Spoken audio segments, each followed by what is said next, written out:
안녕하십니까. 한 시간 동안 여러분들과 함께 소금과 건강에 대해서 알아볼 한의사 김동석입니다. 반갑습니다. 오늘은 이렇게 특별히 이렇게 비대면 방식으로 여러분들과 만나게 돼서 더욱 반가운데요. 사실은 올해로 12번째로 맞는 신안군과 영광군이 주최해서 만든 소금 박람회에 이렇게 초청돼서 너무 반갑고요. 성공리에 이렇게 박람회가 이루어지길 기원하면서 강의에 앞서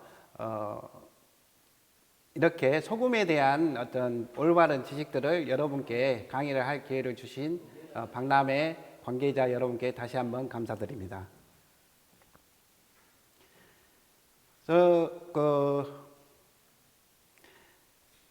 코로나19 때문에 온 나라가 이렇게 어려운데 우리나라뿐만 아니라 온 세계가 코로나 팬데믹에서 자유스럽지 못한 게 사실입니다. 그래서 오늘 여러분들이 이 박람회에 가족들과 함께 손을 잡고 좋은 가을 풍치와 바다를 구경하면서 소금을 직접 처음 해보고 가족들과 함께 좋은 자리를 했다면 더욱 뜻이 깊었을 텐데요.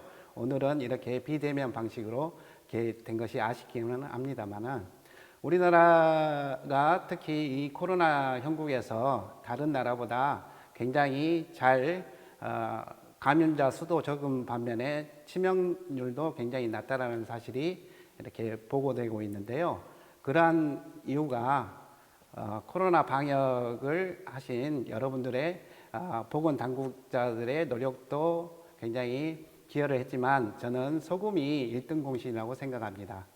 세계 유수의 의학자나 관계자들이 한국이 이렇게 코로나에서 이렇게 잘 극복할 수 있는 이유가 뭘까라는 그런 이유를 분석해 본 것이 있는데요. 그 원인이 김치 문화, 발효 문화, 우리가 된장과 장류 그리고 젓갈 문화에서 생긴 현상이라고 보는 시각이 있습니다. 그런데 그러한 김치를 담글 때 가장 중요한 것이 바로 천일염, 소금입니다. 여러분들 김치를 담글 때 정제염을 사용해서 이렇게 김치를 담그거나 된장을 담지는 않습니다. 이게 바로 천일염, 좋은 소금을 했을 때 좋은 김치 맛이 나고 좋은 양질의 발효 음식이 탄생하는 것입니다. 그래서 이러한 소금이 중요한 부분인데 여러분들 영광에 오시면 영광의 가장 유명한 것이 무엇인가요?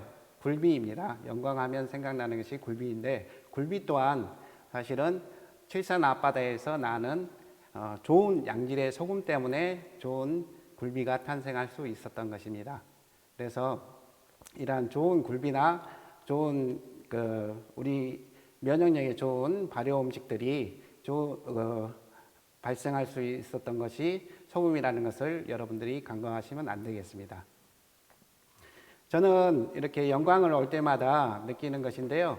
영광은 굉장히 신령스러울 영자와 빛광자를 쓰는 것이 영광입니다. 자, 소금 하면 여러분들 저염식을 하는 것이 건강에 도움이 된다고 하는데요. 잘못된 편견에서 생기는 저염식을 하면 우리 건강에 어떤 영향을 미치는지 오늘 자세하게 알아보는 시간을 갖겠습니다. 예전에는 소금이 아주 귀했습니다. 소금을 얻을 때 바닷가에 있는 곳에서는 소금을 얻는 방법이 끓여서 이렇게 소금을 얻는 것이라 해서 끓일 자자에 소금염자, 그래서 자염이라고 했고요.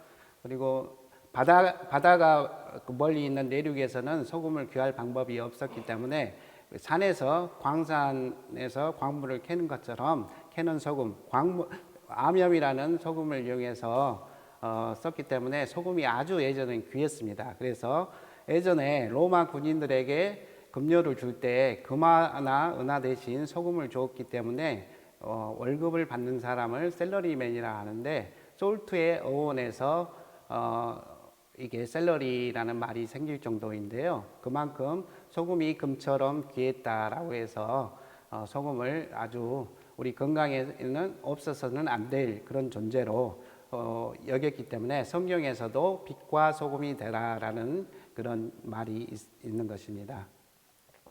그래서 소금을 우리가 소금은 건강의 적이다 또는 고혈압의 원흉이다라고 이렇게 생각들을 많이 하고 있는 편견들이 있는데요. 사실은 소금을 적게 먹었을 때 나타나는 임상례를 살펴보면 소금을 적게 먹었을 때 우리 인체에 얼마나 안 좋은 영향을 끼치는지 임상례를 살펴보면서 여러분께 설명을 드리겠습니다. 사실은 소금이 예전에 귀했기 때문에 애들한테 넉넉하게 소금을 공급하지 못했습니다. 그래서 오줌 싸개들이 예전에는 많았거든요. 그래서 그런 현상이 왜 일어나는지, 소금을 적게 먹게 되면 신장에서 나트륨을 재흡수하려는 노력을 하게 됩니다. 라스 시스템인데요. 레닌, angiotensin, 알도스테론 시스템에서 이렇게 형성이 돼서 나트륨을 재흡수하게 됩니다. 그래서 항상 신장이 일을 하게 되는데요. 신장이 계속 그렇게 무리하게 되면 신장과 방광이 약해져서 오는 현상이 야뇨증입니다. 그래서 예전에는 오줌 싸개들을 이렇게 고치는 방법이 옆집에 채를 둘러쓰고 소금을 얻어오게 하는 그러한 전통이 있었는데요. 그래서 옆집에 가서 항아리를 가지고 가면 사실은 소금을 얻어오는 것보다는 소금으로 이렇게 뿌리고 굉장히 곤욕스러운 그런 것을 당하고 집으로 돌아오는 것을 보곤 하는데요. 그래서 애들이 소금이 섭취량이 적기 때문에 나타나는 현상이 야뇨증인데, 그러한 부분들을 여러분들이 주위에 손자나 조카나 오줌 싸개가 있다면 혹시 염분 섭취가 적지 않나라는 것을 살펴보시면 도움이 될 수가 있겠습니다. 그리고 신장과 방광은 물을 다스리는 장기인데요. 거기에서 나타나는 현상이 정서적인 부분하고 연관이 있는데요. 우리가 공포를 느끼거나 두려움을 느끼거나 놀랄 때 사실은 오줌을 이렇게 저리는 경우들이 발생할 수가 있거든요. 그래서 그러한 현상이 있을 때 애들한테 공포심을 주거나 오히려 오줌 싸개라고 나무라기보다는 칭찬을 해주고 어떤 스트레스를 받고 있지 않는 건 아닌지, 염분 섭취량이 적은 건 아닌지를 살펴보신다면 도움이 될 수 있겠습니다. 그리고 여러분들이 저염식이 건강에 도움이 된다라고 생각했기 때문에 저염식을 하면서 소화장애를 일으키는 경우들을 많이 보게 되는데요. 소금은 NaCl이라 해가지고 나트륨과 염소로 이렇게 구성이 되어 있습니다. 근데 우리의 소화액은 위산으로 되어 있는데요. 위산의 성분은 염산입니다. 수소와 염소로 되어 있는데요. 소금 섭취량이 적게 되면 나트륨 섭취를 적게 하기 위해서 만든 것이 염소 섭취량이 부족해지게 되는 현상이 나타나는데요. 염소 섭취량이 부족해지면 위산이 적게 만들어지기 때문에 소화력이 더 떨어질 수가 있는 것입니다. 그래서 그런 저염식이 우리 건강에 도움이 된다고 했는데 너무 극단적인 저염식을 하고 있는 분들 중에 소화력이 안 된다라고 생각하시는 분들은 소금 섭취량을 좀 늘려보시는 것이 소화력에 도움이 될 수가 있겠습니다. 그래서 소금 양을 너무 절대적으로 줄이면은 그러한 폐해가 나타나는 것을 알 수가 있는데요. 소금이 독인지 아니면 약이 되는지 여러분들이 실험할 수 있는 방법은 단 일주일만 소금 없이 생활을 해본다면 여러분들이 금방 몸에서 느낄 수가 있습니다. 그리고 저염식을 하는 분들이 일주일만 소금량을 6g이 보통 WHO에서 권장하는 양인데 양을 배로 늘려 보신다면 신체에서 느끼는 건강 상태를 느낄 수가 있습니다. 그래서 여러분들이 건강을 위해서 저염식을 한다는 것이 오히려 몸에 독이 될 수도 있다는 것을 명심하시고요. 우리 흔히 소금을 많이 섭취하면 고혈압의 원인이 된다라는 그런 현상 때문에, 그 이야기 때문에 소금은 절대량으로 줄이는 것이 건강에 도움이 된다는 것이 상식인데요. 사실은 통계를 보면 우리가 고혈압과 소금 섭취량과의 관계가 일치가 되지 않는 것을 확인할 수 있습니다. 미국의 고혈압 발생률을 이렇게 살펴보면요. 1900년 초만 해도 고혈압 발생률이 5에서 10%였습니다. 그래서 한 39년에는 13%, 75년에는 25%, 2004년에는 31%까지 증가가 됩니다. 그리고 2014년에는 미국민의 3분의 1 정도가 고혈압을 앓고 있는 상태가 되는데요. 사실은 소금량은 이렇게 고혈압이 증가하고 있지만 하루 소금 섭취량은 17세기에 70g 정도를 섭취했다면 1950년대에는 10g, 요즘에는 WHO에서 권장하는 5g에서 6g을 섭취하게 되는데요. 오히려 소금 섭취량은 줄었습니다. 그런데 고혈압은 증가가 됐죠. 그런데 우리가 소금이 오명을 쓰고 있는데요. 무엇 때문에 고혈압의 원인이 된다라는 것이 설탕 섭취량이 굉장히 많이 늘었습니다. 1년 동안 설탕 섭취량을 통계를 보면 50년대에는 45kg, 1.8kg을 섭취했는데 현재는 45kg, 25배의 포도당 설탕 섭취량의 증가를 보이고 있는데요. 2002년 기준으로 봤을 때 꾸준히 증가해서 하루에 54kg, 그러면 1년에 54kg, 하루에 150kg의 설탕을 소비하고 있다고 합니다. 그러면 설탕에 비해서 거의 10배 가까운 양인데요. 엄청난 양의 설탕 소비의 문제가 어쩌면은 고혈압의 원인이 된다라는 것입니다. 계속된 저염식 홍보로 소금 섭취량은 이렇게 줄었지만은 고혈압은 증가된 것이죠.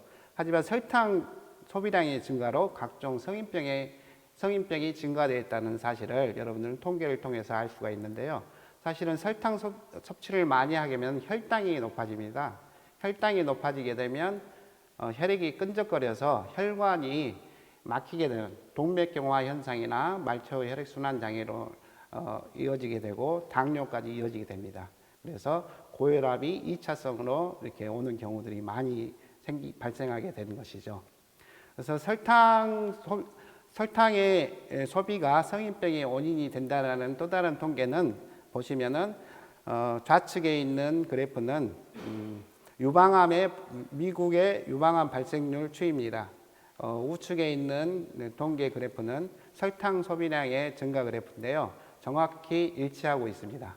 그래서 암의 원인도 포도당의 탄수화물 섭취가 너무 많아져서 생기는 원인이다라는 것을 여러분은 도표를 보고 아실 수 있을 것입니다.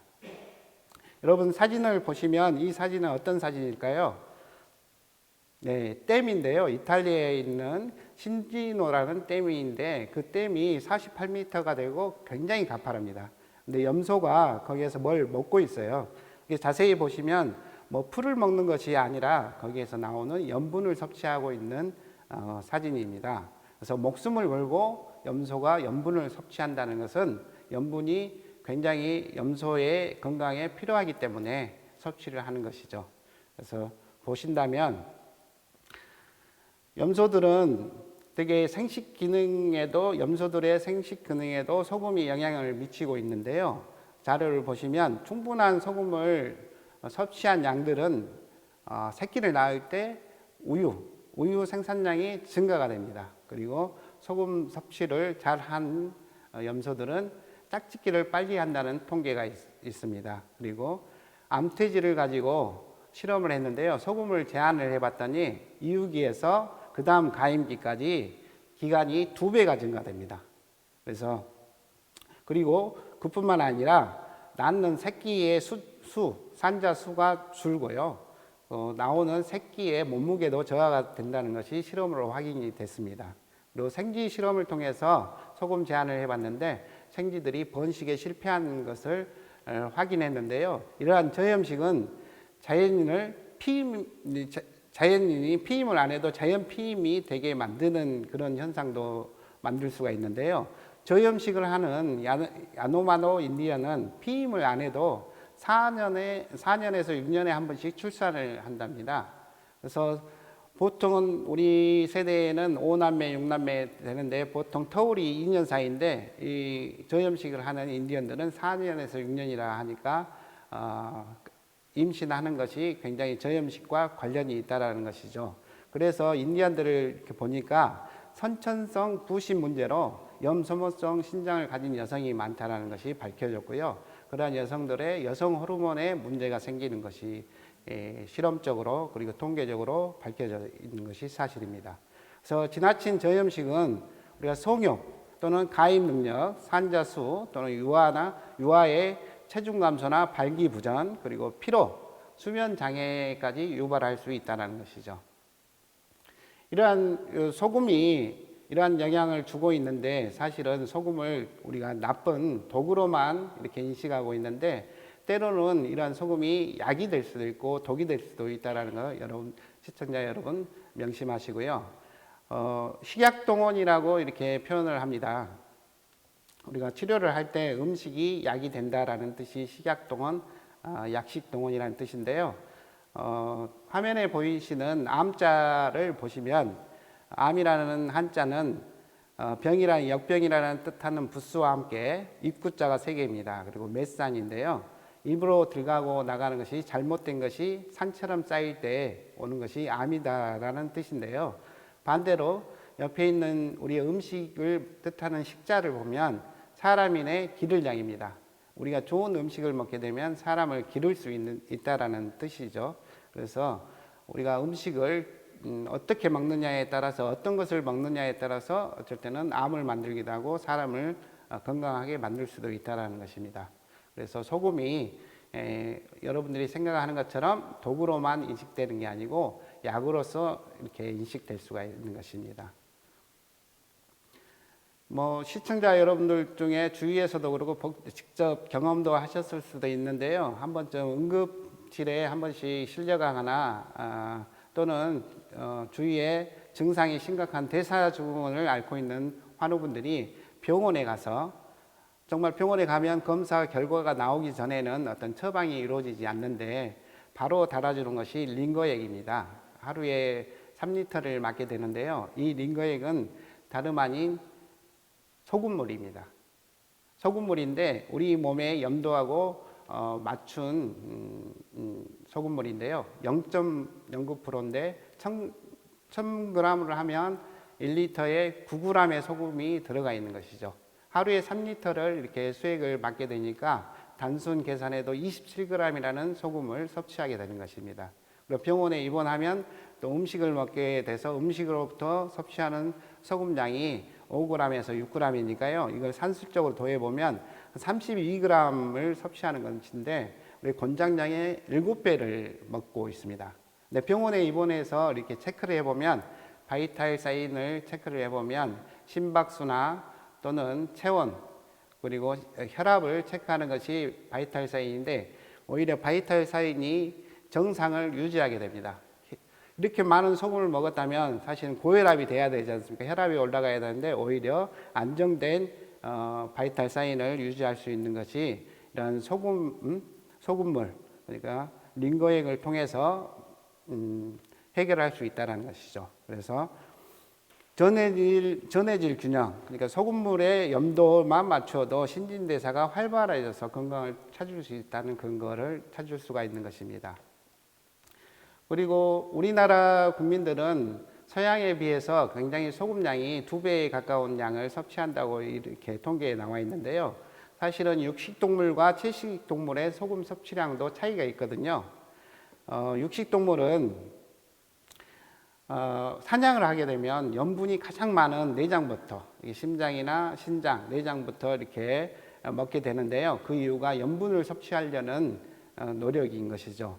그래서 초식동물은 이탈리아 그 신지댐에서 염소들이 소금 섭취를 이렇게 하는 것처럼 채식동물을 하는 풀에는 소금량이 적게 있거든요. 그래서 따로 염분을 섭취해야만이 되는데 사실은 동양인은 한국 사람이나 일본 사람들은 짜게 먹는 이유가 채식 위주의 식단을 하기 때문에 따로 염분을 보충해 줘야 되는 이유가 이것입니다. 그래서 서양인은 육식 위주의 식단을 하는데요. 사실은 고기의 염도가 우리 몸과 같은 염도가 있기 때문에 거기에서 섭취할 수 있는 양이 있기 때문에 서양인보다 소금 섭취량이 약간 부족할 수가 있습니다. WHO의 기준에 의해서 먹게 되거나 너무 극단적인 저염식을 하게 되면 건강을 해칠 수도 있다는 것이죠. 그래서 통계는 통계일 뿐이지 삶의 방식이나 그 지역에 따라서 환경에 맞게 우리 유전자는 적응하게 되어 있는데요. 지역에 맞게 소금 섭취량도 바뀔 수가 있는 것이죠.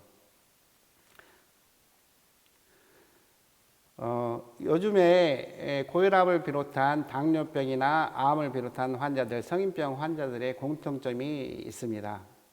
무엇일까요? 물을 많이 안 먹습니다. 물을 많이 안 먹는 이유는 무엇일까요? 사실은 너무 싱겁게 먹으니까 물이 땡기지 않는 것입니다. 하루에 건강한 삶을 유지하려면 2리터의 물을 섭취하는 것이 건강을 위해서 좋다고 하는데요. 2리터를 먹게 되면 우리의 염도와 맞추려면 최소한 18g의 소금이 필요합니다. 물을 충분히 먹으려면 충분한 염분을 섭취해야 된다는 사실을 모르기 때문에 물만 먹게 되면 저염식을 하면서 물만 먹게 되면 오히려 건강이 나빠지는 경험들을 주위에서 많이 볼 수가 있는 이유도 여기에 있겠습니다. 그래서 우리가 너무 짜게 먹게 되면 물부터 찾습니다. 염도를 맞추기 위한 노력이죠. 그리고 너무 달달하게 먹어도 물을 찾게 되고, 여러분들 과음하게 되면 물부터 찾는 것이 우리 몸에 독소를 해독하기 위한 그런 과정인데, 꼭 물이 필요한 이유가 이러한 이유입니다. 그래서 물을 충분히 드시려면 소금 양도 그에 맞춰서 조절을 해줘야 된다는 사실을 명심히 마시고요. 그러면 우리 몸에는 어떤 미네랄들이 있습니다. 특히 4가지 중요한 미네랄이 있는데 나트륨, 마그네슘, 칼륨, 칼슘이 있습니다. 이러한 우리 몸의 면역세포나 호르몬들의 작용은 이러한 4대 미네랄들이 세포 내와 세포 외로 왔다 갔다 하면서 그 전이차로 신호 전달하게 되어 있는데요. 이러한 미세 전류의 생체 전류에 의해서 우리 몸은 항상성을 유지하게 되는데요. 미네랄이 부족하게 되면 이러한 미세 전류 생성에 악영향을 미치게 됩니다. 그래서 자율신경계를 교란하게 되고요. 그러면 이러한 자율신경계가 교란되게 된다면 자연 치유력이 떨어지게 되고 만병의 원인이 되는 것이죠. 그러면 이러한 4대 미네랄은 어떻게 보충해야 될까요? 그게 바로 천일염이 답입니다. 의학에서 말하는 정제염은 염화나트륨입니다. 마그네슘이나 칼슘이 없는 정제된 소금인데요. 나트륨과 염소만 있는 것이기 때문에 천일염을 먹지 않고 미네랄을 보충할 수는 없습니다. 천일염에는 21가지 미네랄과 함께 60여 가지가 넘는 광물질이 풍부한 미네랄 덩어리거든요. 그런데 우리 현대인은 미네랄이 부족합니다. 미네랄이 부족한 이유는 여러 가지가 있겠지만 저염식도 원인이 되겠지만 사실은 우리가 먹는 음식에 문제가 있습니다. 그 먹는 음식은 왜 문제가 있는 것일까요? 우리가 채소나 곡물을 키우는 땅에 문제가 있기 때문에 그렇습니다. 땅에 있는 사이클이 무너져 있기 때문에 그런 현상이 나타나는 건데요.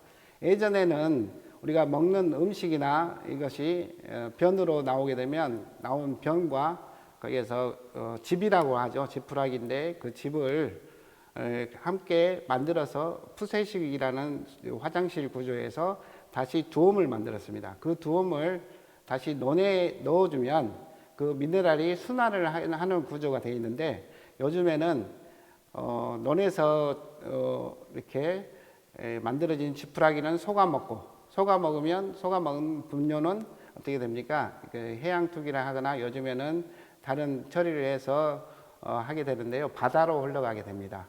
그리고 사람이 먹는 음식들의 분변은 푸세식이 아니라 요즘에는 수세식으로 해서 정화조 구조로 해서 정화를 해서 다시 바다로 흘러가게 되는데요. 그러한 미네랄들이 논으로 다시 복귀를 하는 게 아니라 땅으로 복귀를 하는 게 아니라 바다로 다 흘러가기 때문에 음식에 남아있는 미네랄은 극히 부족하게 된다는 사실이죠. 그래서 1950년대의 당근과 현재의 당근은 그 미네랄 함량을 보면 10배를 먹어야 같은 미네랄 함량이 된다는 사실이 밝혀졌는데요. 시금치만 해도 시금치 안에 있는 미네랄이 50년대와 지금 2000년대에 이렇게 보면 20배의 차이가 납니다. 도표를 보시면 1950년대는 그람 미리그램이 있었다면 요즘에는 0.7 미리그램이 함유되어 있는 것이죠. 그래서 그 같은 예전에 미네랄 섭취를 하려게 되면 그림에서 보이는 것처럼 엄청난 양의 채소와 곡물을 먹어야 된다는 사실이죠. 그럼 우리 위는 한계가 있기 때문에 이러한 엄청난 양을 소화할 수가 없는 것이죠. 그래서 음식에서 섭취하는 것은 한계가 있을 수가 있는데 우리가 이 미네랄을 다름 아닌 미네랄의 보고인 천일염에서 섭취해야 된다는 사실입니다. 그래서 천일염에는 나트륨뿐만 아니라 정말 미량 미네랄이 60여 가지가 넘는 미네랄들이 있는데 소금을 통해서 섭취를 하는 것이 가장 현실적인 것이 되겠고요. 요즘에는 유기농법이나 친환경 농법으로 해서 두엄을 만들어서 다시 땅의 힘을 길러서 만드는 그런 음식들을 섭취하는 것도 하나의 방법이 되겠습니다. 지금까지 살펴보았는데요. 소금의 역할을 좀 간추려 보면 신진대사에 관여를 합니다. 그리고 소화력, 앞서 살펴봤지만 염산의 원료가 되는, 위산의 원료가 되는 것이 염화나트륨, 염소에 의지를 한다는 것이고요. 그리고 면역력에 큰 역할을 한다. 그리고 전해질 균형을 유지하는 데 중요한 역할을 하고 있다. 미네랄을 보충해주는, 그리고 신체 내에 해독 작용을 하는 그러한 작용들이 있습니다. 이러한 소금들이 같은 소금이더라도 소금의 종류에 따라서 굉장히 다릅니다. 양의학에서는 성분 위주로 얘기를 하는데요. 같은 물이더라도 물은 H2O인데요.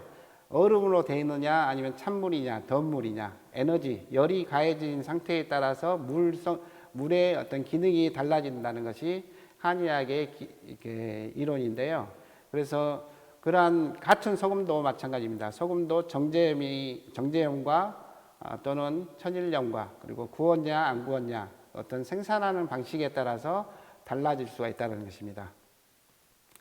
염전 형태에 따라서도 소금은 달라질 수가 있는데요. 예전에는 토판염 위주로 했어요. 그 염전의 바닥이 이게 토판으로 되어 있느냐, 황토, 흙으로 되어 있느냐, 아니면 생산하기 편하게 예전에는 장판을 깔아서 이렇게 했던 소금 생산 방식이 있었는데 장판에서 나오는 미세 플라스틱의 문제 때문에 요즘에는 다 온기염으로 바닥이 온기로 다 되어 있어서 요즘에는 미세 플라스틱에서 자유스러워질 수 있는데요.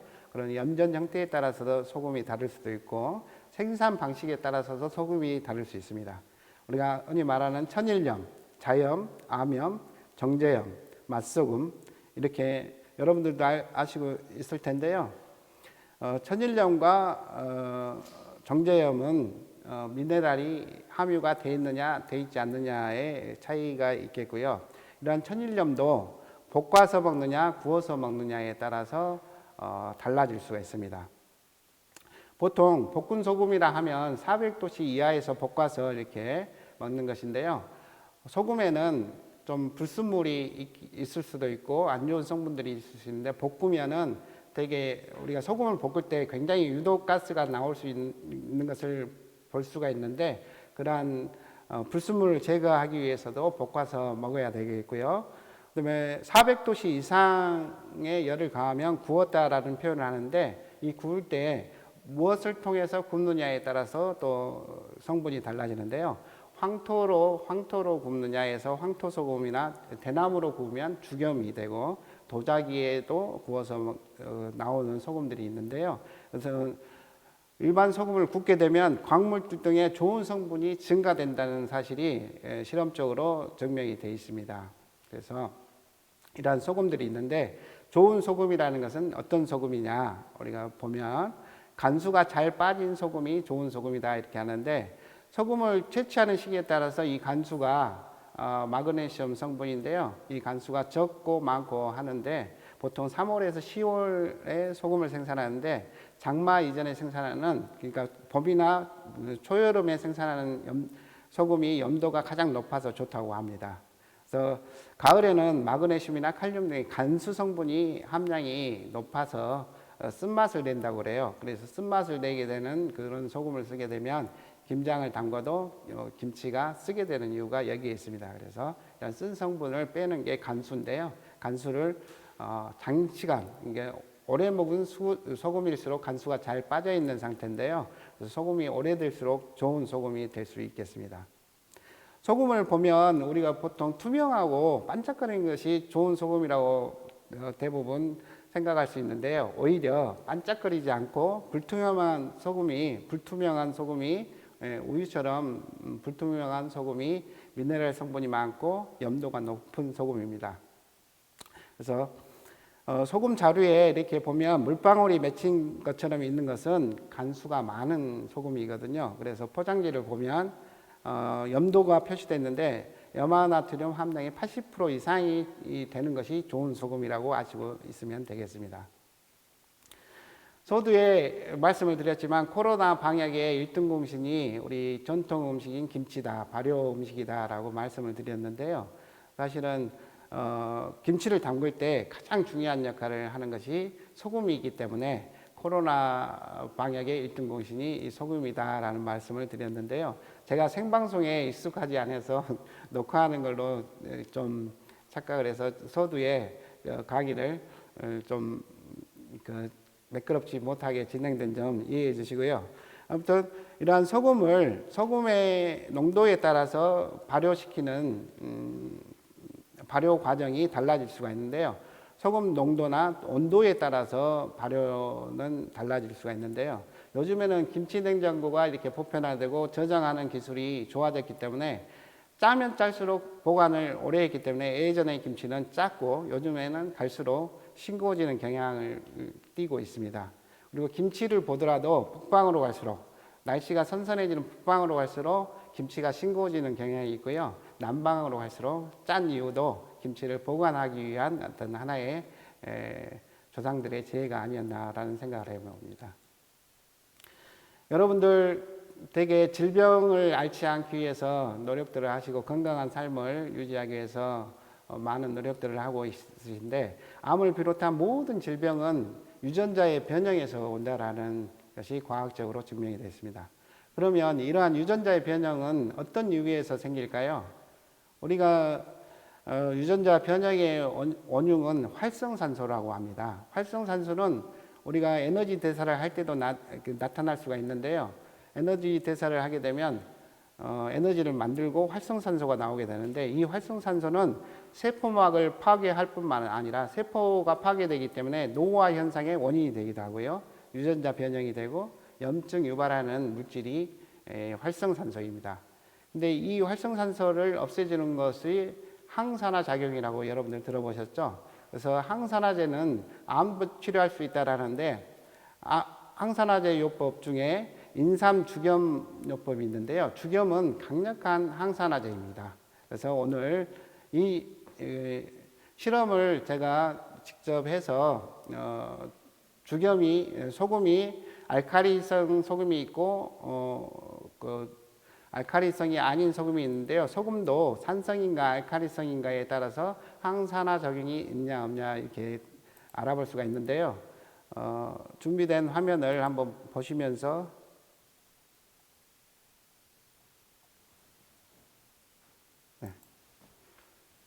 실험한 동영상인데요. 이렇게 각각의 정제염, 천일염, 도자기 소금, 주겸을 이렇게 준비를 했습니다. 그래서 녹여서 클로로포름이라는 지시약, 그러니까 이게 산성인지 염기성인지 확인할 수 있는 것이 지시약인데요. 예전에 중학교 때 실험을 많이 했을 겁니다.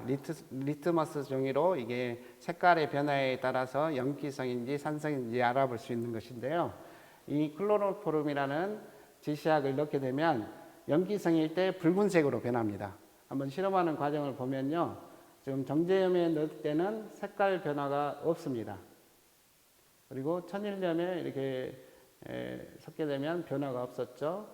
근데 도자기 소금, 구운 소금이죠. 도자기 소금하고 색깔이 변했죠. 이게 염기성이라는 의미를 뜻하는 것이죠. 이게 주겸입니다. 주겸도 같은 변화가 일어나는데 이러한 구운 소금들은 강력한 항산화제인 알칼리성 제제가 된다는 사실입니다. 이러한 부분들을 확인한 실험이 있는데요. 구울수록 항산화력이 높아지는 것을 확인할 수 있습니다. 이 천일염은 약간 중성이나 산성에 가까운데요. 한번 구울 때 이렇게 산화 환원 전이가 알칼리성인데 점점 높아지는 경향을 띱니다. 9번 구울 때가 가장 극대화되는데요.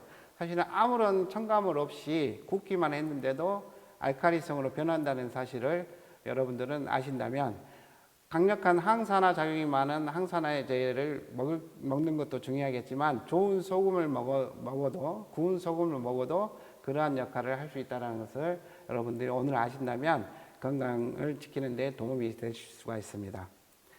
그 산화된다는 뜻은 뭐냐면, 쉽게 말하면 녹이 쓴다. 못을 이렇게 준비를 했는데요. 녹이 쓰는 것이 산화 과정입니다. 근데 이렇게 정제염에 넣은 못은 이렇게 녹이 굉장히 많이 들어 있는 것을 보이고요.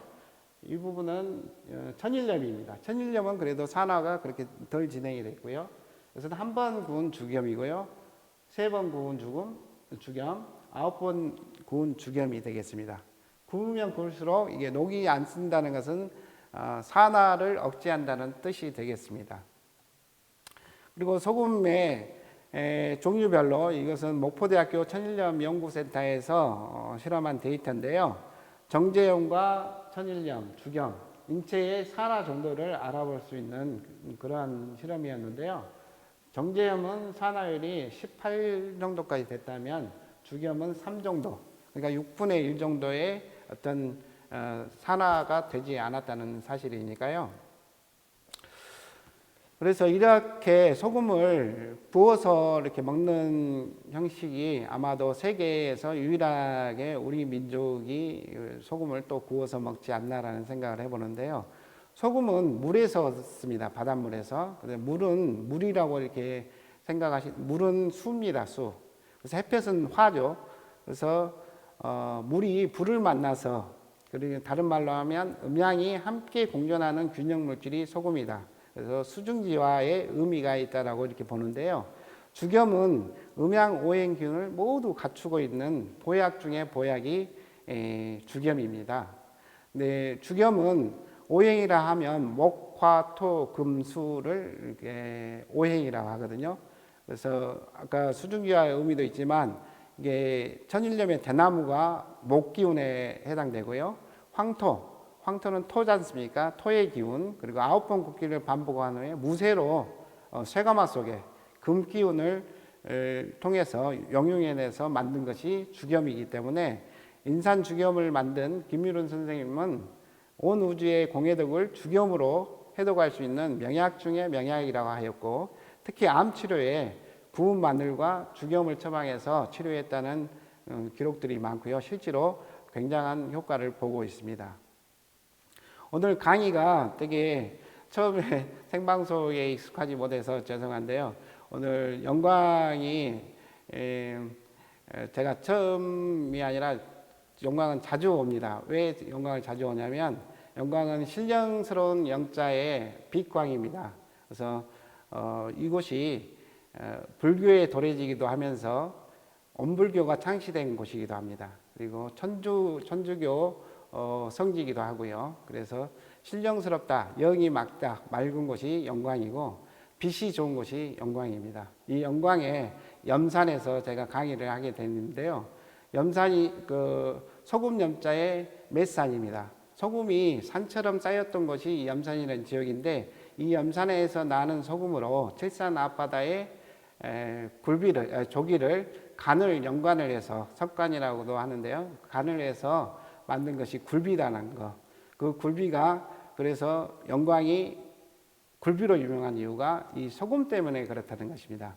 저는 신안 소금이 되게 유명한 줄 알았는데, 영광에 오면서 영광에도 이러한 소금이, 좋은 소금이 있구나라는 것을 알게 되었는데요. 오늘 강의 내용이 좀 복잡했지만 핵심 내용을 정리해 보면, 극단적인 저염식은 오히려 몸에 독이 될 수도 있다. 여러분들 간단한 실험을 통해서 한 일주일만 저염식을 하고 있는데 몸이 약하다 그러면 소금 양을 좀 증량해 본다면, 일주일만 해본다면 알 수가 있다라는 사실. 그리고 소금은 우리 몸을 유지하는 가장 중요한 영양소이자 미네랄의 보고라는 거. 우리 몸은 미네랄에 의해서 생체 전달 신호가 결정되어지기 때문에, 그리고 우리가 먹는 음식들의 미네랄이 예전에 비해서 굉장히 작아졌다는 사실. 그래서 소금을 통해서 미네랄을 얻어보자. 또 소금도 같은 소금이 아니다. 소금도 정제염과 천일염이 다르고, 천일염보다 또 구운 소금이 알칼리성으로 변한다는 것을 실험을 통해서도 보셨는데요. 소금은, 좋은 소금은 정제염보다는 천일염, 천일염보다는 구운 소금이나 죽염 같은 소금을 섭취해야 된다는 거. 그리고 죽염은 강력한 항산화제 역할을 하고 있기 때문에 활성산소를 제거하기 때문에 성인병이나 암 예방과 치료에 도움이 되고 당뇨에도 도움이 된다는 것을 확인했습니다. 소금은 그냥 건강에는 무조건 적이다라는 편견, 이 편견을 깨고 적당한 염분 섭취는 보약 중에 보약이 된다는 것이 오늘의 강의 주제였고 핵심적인 내용이었습니다. 여러분, 1시간 동안 강의를 시청해 주셔서 고맙습니다.